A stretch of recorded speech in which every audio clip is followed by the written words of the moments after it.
Well, hello everyone. Thank you so much for turning up. And I know that certainly we're really thrilled to have Nicholas, not only because of the quality of his work and the contribution you are making to Australian and world music as a composer, but also because we just thought you were really excellent kind of counterpoint to some way to what Cai Guo-Qiang has done in relation to, he's a global artist, you're a composer who works with kind of cross-cultural global music, and in many respects too, both of you in some ways are a kind of a cultural practitioners in a kind of globalised world, a properly globalised world, with the added aspect of the Chinese diaspora, which of course you're very interested in, and you've done a lot of work in that area. So I'm really delighted you're here as well, and so it's great to have you.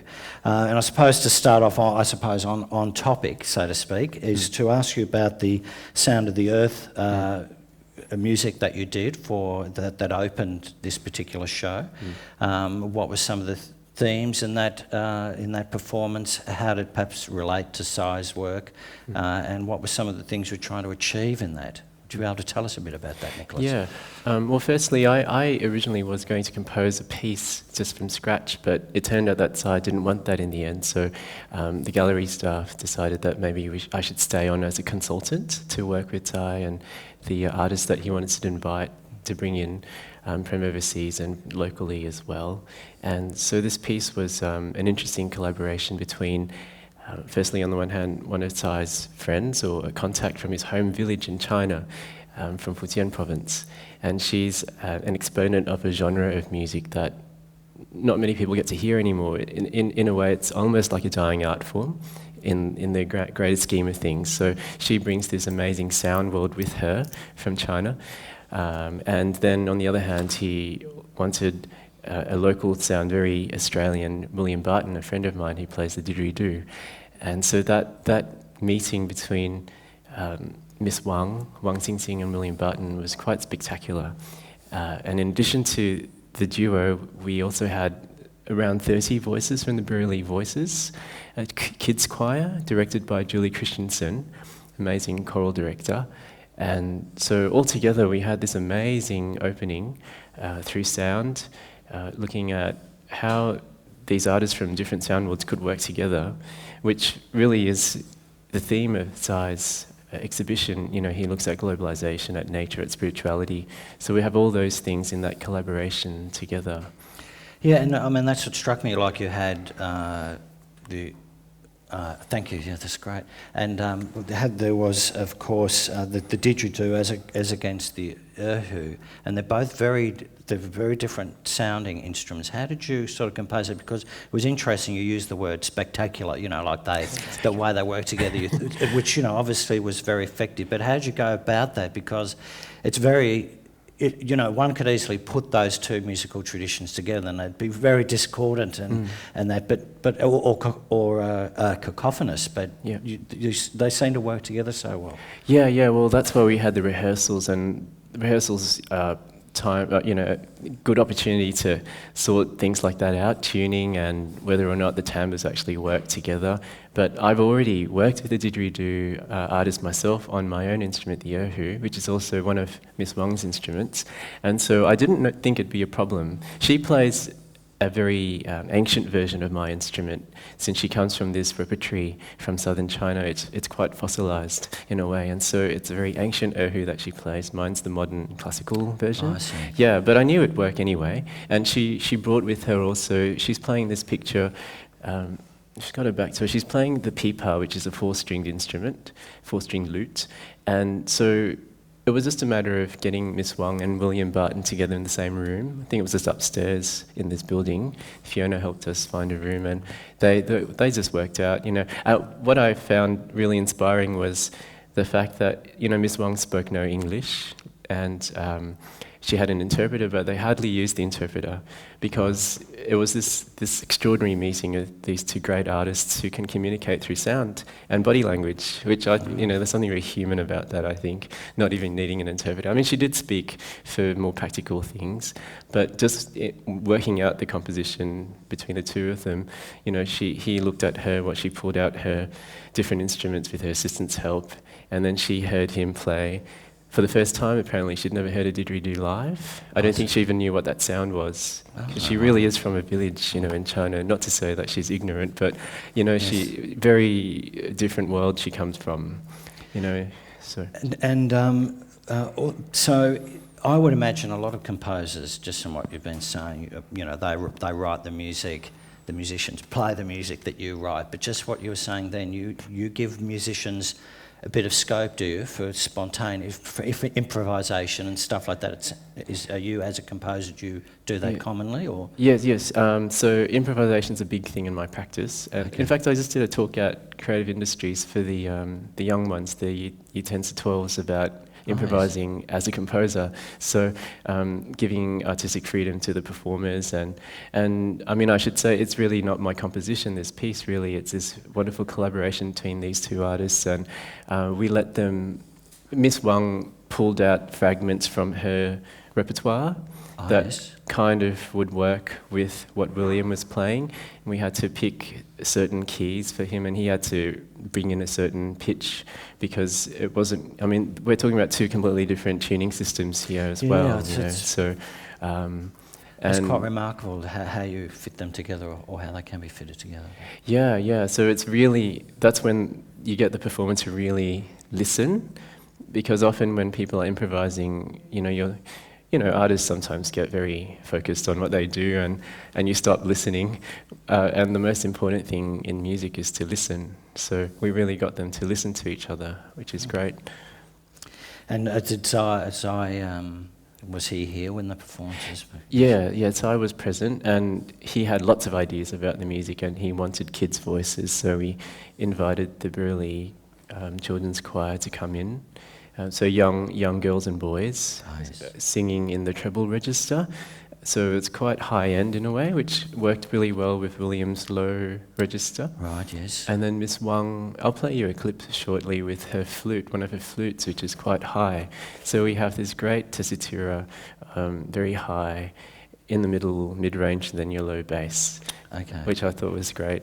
Well, that actually sounds a bit landscapey, like landscape painting or something, where you have, the foreground, the middle ground, the background is a bit, which is interesting. Exactly. Yeah. So that's how music and art sometimes function. We can kind of relate to each other quite well. It's just through the same kind of imagery or language. Right. Oh, that's good. Yeah. So, and also, I just wanted to know more about your philosophies in relation to world music, because when I was thinking about developing questions to talk to you about, I thought, well, how do you bring the different traditions together? I mean, there's East and West, which you've already kind of been talking about here, but actually, it's North-South, isn't it? Yeah. China and Australia, Yeah, but East-West, do you kind of adapt different scales or different tonal selections for pieces and stuff like that? I'm obviously not a music theorist, so I wondered about that. How do you bring these things together? I mean, in this case, as you said, the musicians did it in a real interesting way. Yeah. But how do you usually approach composition in relation to drawing different traditions of music together? Yeah, well, I could play an example, and that might just speak for itself, and then I can. Fantastic. Yeah, great. So maybe I'll fast forward through to. Oh well, actually, the next slide is a clip from the actual exhibition. So perhaps we'll have a listen to that. Yeah, that'd be great.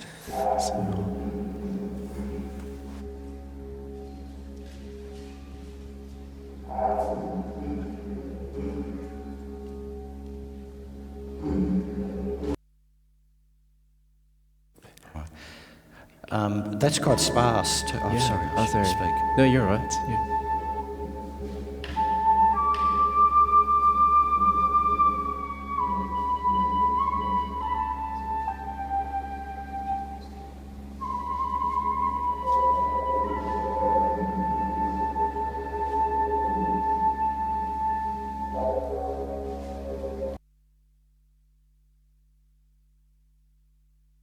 We have that's very sparse, isn't it? I mean, the way it's set up is quite sparse. The music, there's obviously you give a lot of room to space and silences to music. Do you, in a sense, because it is quite quite sparse, isn't it? It's not like you've got a whole lot of instrumentation happening. No, that's right. And I mean, that was entirely between Miss Wong and William there. It was their initiative for her to walk on, and it was a great idea.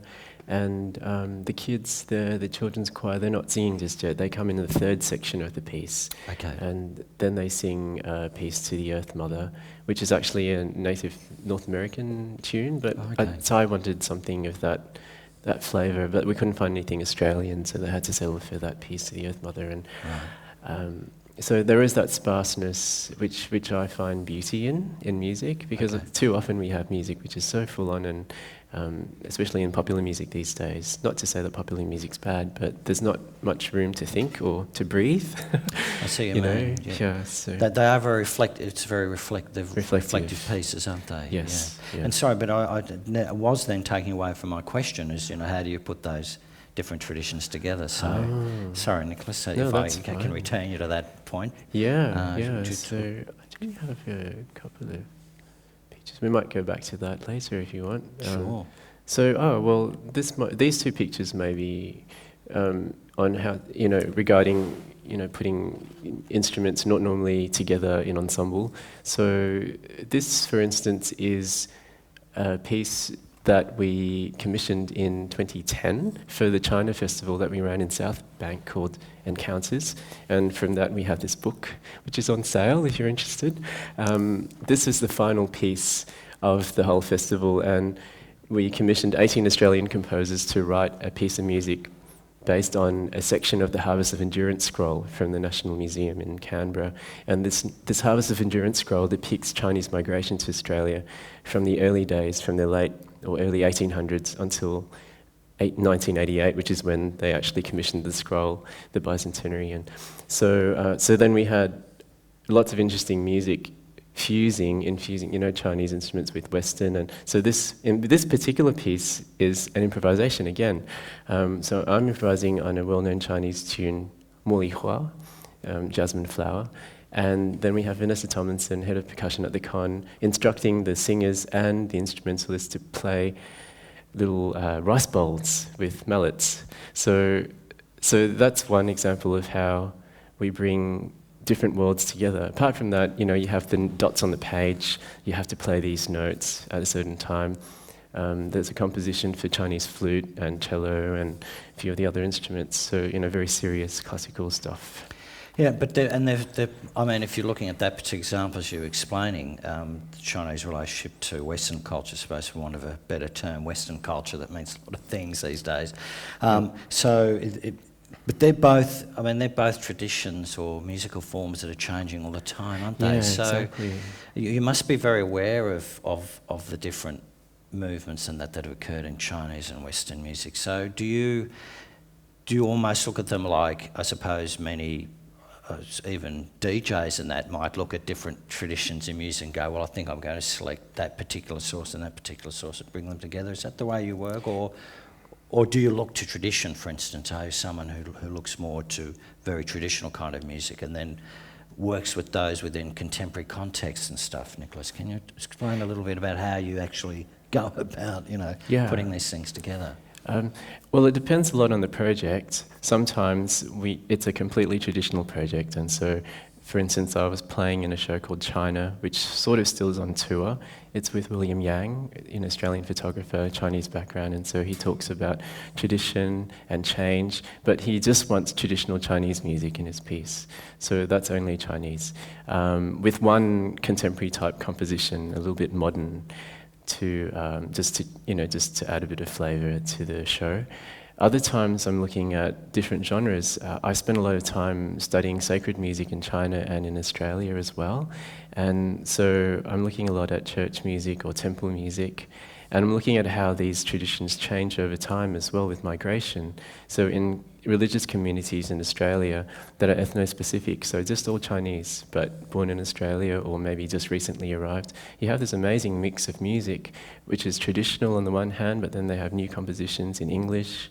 And so I'm always interested in what's happening and then drawing from those things in my compositions.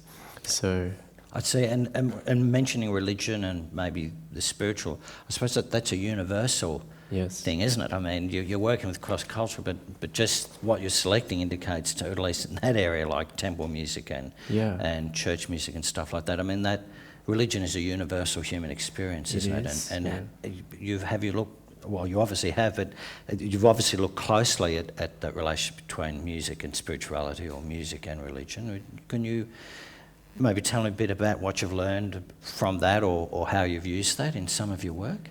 Yeah, well, I've gone as far as directly quoting bits of chant, say from a Buddhist wedding or something like that, Right, and I insert it into, so I have an example here possibly of the Heart Sutra, which I studied. It summarizes Mahayana Buddhism in about 50 characters, and so I was really intrigued by this particular chant when I heard it. And when I was invited to compose for the second Universal Sacred Music Festival in New York, I used this chant in my composition. Yes. But in English, just for something different. And also because I was an American choir and there wasn't time to get a language coach and get. Yeah, but I see that also as well, that also introduces Western audiences to a particular tradition, doesn't it? Exactly. Which is really interesting. Yeah. Did you say you had anything like that? Or? I think I do in this slide. I might have to go forward to the sound. Here it is.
Gee, some of those transitions are fantastic. Thanks.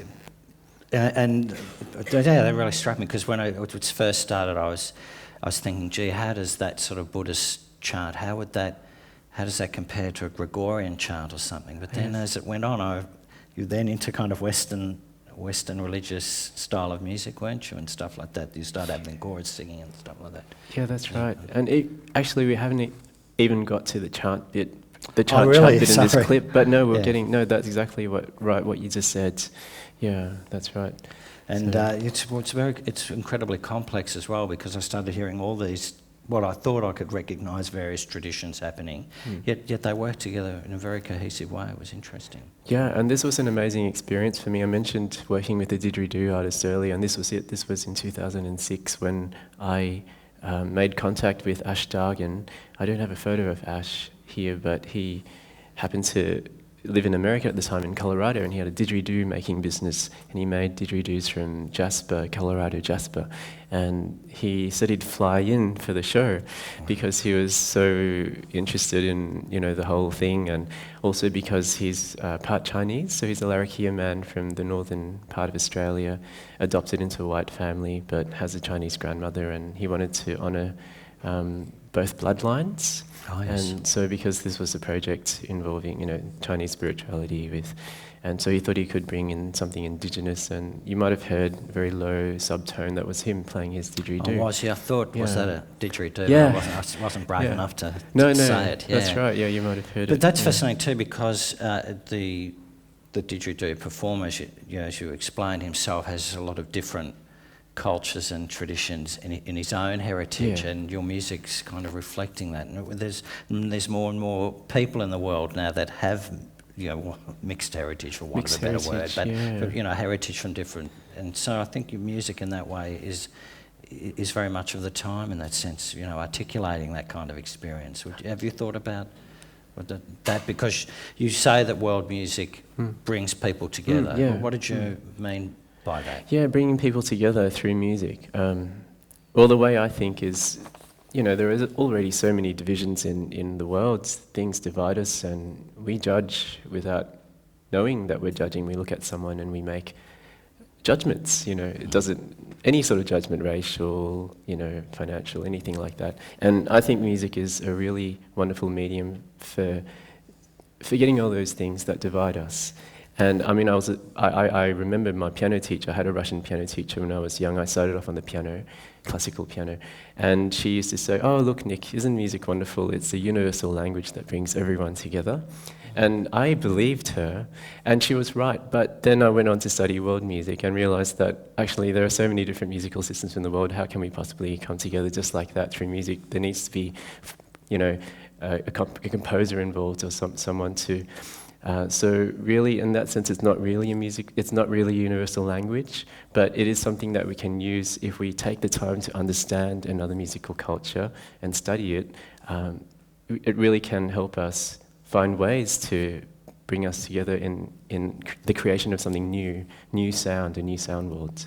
Yes, because listening to another music's culture, I mean, it can teach you a heck of a lot about that culture, can't it? Yeah. Well, about their sensibilities even and beliefs in many ways. Absolutely. Yeah, and also I was just thinking in relation to world music, we're really living, even technologically, in a time where other people's cultures, and as you're a composer of music, other people's music, we've got much greater access to that now, haven't we? We can draw them together. We're much more aware of other people's music. Exactly. And also, I want to ask you, given all those different styles of music and the many different styles of music that you worked with, have you particular favourites? I mean, there might have been formative musical forms or tradition you worked with, which really drove you for a while, or or there's more, or over time you've come to appreciate certain musical cultures or traditions. Can you tell us a bit about that? Yeah. Well, I've gone through so many different styles, and I'm always learning new forms of music. For the past few years, actually since I was a kid, I've always been into chant, Gregorian chant, Buddhist chant, and learning different styles of chant. So I'm a bit of a chant freak. And I've got some people here from St. Mary's Church. I'm music director there, so I'm making them sing lots of chant. And so that's a favourite style that will always be my favourite. I went through a period when I actually couldn't stand Western classical music anymore. Anything from the classical era, I'd just switch off. I couldn't handle Mozart, I couldn't handle Beethoven, because I'd spent years studying, those genres as a kid. The Russian piano teacher really worked you hard. Yeah, that's right. And French music, I had to just stop playing all that repertoire. But then now I'm starting to appreciate it again. So those things kind of ebb and flow. Oh, yes, I think as things do in life. So. And what about the chant then? Why is it? Because it's kind of. It can be trance-like, can't it, the chant? Yeah. What is it about the chant that really grabs you? It obviously does, and it's an enduring interest, isn't it? An enduring attraction for you. I think with chant comes that sparsity in sound that you commented on earlier. Oh, I see. So, and chant was invented or created in that time when people hadn't actually made that many instruments yet, and the first thing you do is chant. When you praise God or the spirits or whatever it was, people chanted. So it's a very ancient form of praise in a way, or celebrating life through chant. I think, I'm trying to recall a quote by Hildegard of Bingen, who said something like, "There is the music of heaven that we've forgotten until we learn to sing or to chant." Because in chant itself is this beauty that we often lose in serious, writing compositions. And if you go back to the chant, it's just quite beautiful, I think, anyway, for me. Oh, that's and also when you were just saying, of course, it's very ancient, isn't it? It would be very strongly part of an oral tradition, maybe a tradition of communication before the written text or something like that, wouldn't it be? Because I suppose through chanting, it's that repetition which helps you remember in an oral culture, right? Exactly. Right. Yeah. Telling a story. Oh, telling stories. So, what about stories for you? Music and stories. What's your view on that? How have you investigated that relationship between music and storytelling? Yeah, well, that's what I like about Cai's work, because there's always a story, and I guess with any artist there's a story, and with story also is the treatment of time. So I think Cai is a particular master in timing. So at a certain point in time, something happens, especially with his earlier work with the fireworks and stuff like that. And so I think with storytelling through music, the releasing of certain bits of information through sound, just as you get bits of information in the plot, in the narrative of a story, I think time is of the essence, and there's nothing better than coming to the climax of a piece, coming to the climax of a story. So for me, that's a big thing in musical structure too. So being a composer, I actually think about the structure of something, and at this point this happens, at that point that happens, and then the story unfolds. Right, and obviously there's time signatures and everything in musical notation, isn't there? Yeah. Yeah, and I see what you mean. Like there's a linear. I'm sure you have worked with non-linear music, but there's also that linear unfolding, isn't it, of a piece over a period of time. Yeah, that's right. Yeah. And classically, we're all taught, about the golden section, and that you have in art as well, the golden section with that famous block painting of the waves of Coconut, with the... I'm not aware of that. Oh, but yeah. Yes, so the golden section of music. The golden section of music, is what is that? Well, mathematically it's pi or something like that. So it's roughly three-quarters of the way when you have the big climax, and then you have the coda. Yes. And just as you might have in a painting, I don't know, I'm not an art theorist, but we're always taught about this Japanese print, The Waves of Coconut, which Debussy, I think, might have been fascinated by, and it depicts the golden ratio perfectly. And, but I mean, that I hardly use that model anymore. I still kind of do, because it's part of my training. That's how they train us. So do you think of music too as circular at all? I mean, yeah, absolutely. Because I was just thinking that the chanting may, in fact, have a circularity about it, at least even about worship or about community. And you've used that as well, the idea of circularity. Yeah, circularity, and having studied gamelan, I studied Javanese gamelan for many years, which is the traditional, courtly music of Java, and almost every university in the world has a gamelan these days, because it's easy to teach the gamelan, it's easy to take in, and you can instantly get a sound. It's a pot orchestra, so as in metal, it's made of brass instruments that you hit. And it's a perfect example of a tradition where music is always circular, and it always goes back to the big gong. And so the big gong signifies the start of another cycle. I see. And then the smaller gongs subdivide time. And so you're always going back in this sort of endless circle. I mean, eventually the piece stops, but, it can go on for a long time if you want it to. And I find that fascinating. I've used a bit of that in my music as well. There's sort of And also, you just relating that to me makes me realise that you're thinking structure a lot, aren't you? Yeah. You described that in a way in which it's structured. It's structured, yeah. In fact, I really should try and break away from that to be more free. All right. Yeah. Well, that sounds pretty free. Some of that stuff you were playing before, the improvisation, and that is part of that freedom, isn't it? Yeah, that's where you get your freedom, I think. Did you want to show anything else that I haven't asked you about? I've got another couple of questions, but was there anything you would like to share with us about what you were doing? Was there another piece of music or anything?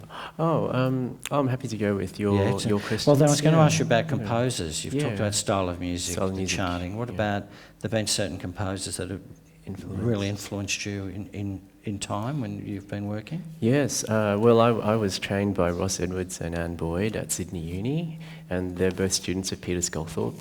And so it's that style of writing contemporary music, and so they influenced me a lot. As an undergraduate, I'd go to the library and listen to their scores, but at the same time we were all trained to write in the style of different composers in the past, and so we had to study chants music, how to write very strange aleatoric type music. And then we also had to write music in the style of Bach, or music and stuff. Yeah, so all those composers influenced me a lot. And even now today, I'm still a big fan of Bartók and Takemitsu, so those composers. And as well, I mean, have you looked also at popular music in that sense? I mean, as you said, you had to go from Bach to Bartók. But it just, I mean, you must then listen to whether it's music on the radio or you turn on Channel V or something and you're hearing something. I mean, what's your opinion of some of that contemporary music that you've been listening, that you've listened to, or struck you about it, Yeah, well, I'm not very familiar with the most current popular music, but I'm a big jazz fan, so I've always, listened to standard jazz, and Ella Fitzgerald is my all-time favourite, and I play the ukulele, so I've got all. Could you show that great? We love this. Poor Nicholas. We love this image of Nicholas with his that ukulele there. Super. That's from the Sydney Festival just recently, where we did a show called The Serpent's Table, and it's a story type production. So it's different stories about migration and food. So each artist talks about a dish that's particularly interesting or meaningful in their lives. I wasn't one of the storytellers; I was the musician. Oh, yes. But for Darren Yap, who's an Australian playwright, director. Sorry, Darren, if you're listening to this. He's an amazing actor-director. He's currently doing, King Kong. I think King Kong is over now. I think he's moved on to the next project. But anyway, we composed a song together called My Mother's Mushroom Chicken and Rice, because his story is about his mum's mushroom chicken and rice dish. And so it's a kind of tiptoe to the tulips type of tune. Oh, yes. And on the ukulele. And I think music, all forms of music, should be celebrated. And so this probably is my most popular style, because I've never composed a piece for ukulele and Darren before. So, yeah. And that's just me rehearsing in the...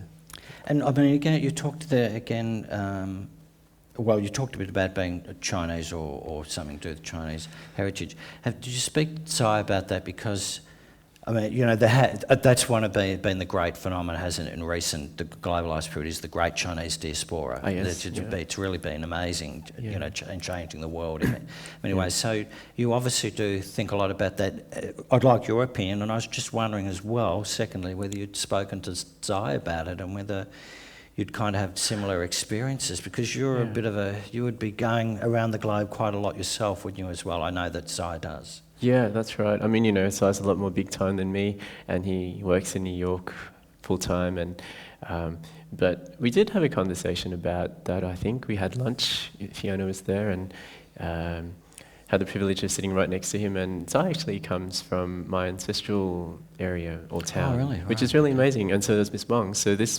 project, this Falling Back to Earth project, is quite amazing, because all three of us share the same ancestral place of origin. Wow. So my grandfather's from there, and so we speak the same language in a way, literally the same language. Right, yeah. Same dialect. Same dialect, because there's so many languages in China, it's quite confusing.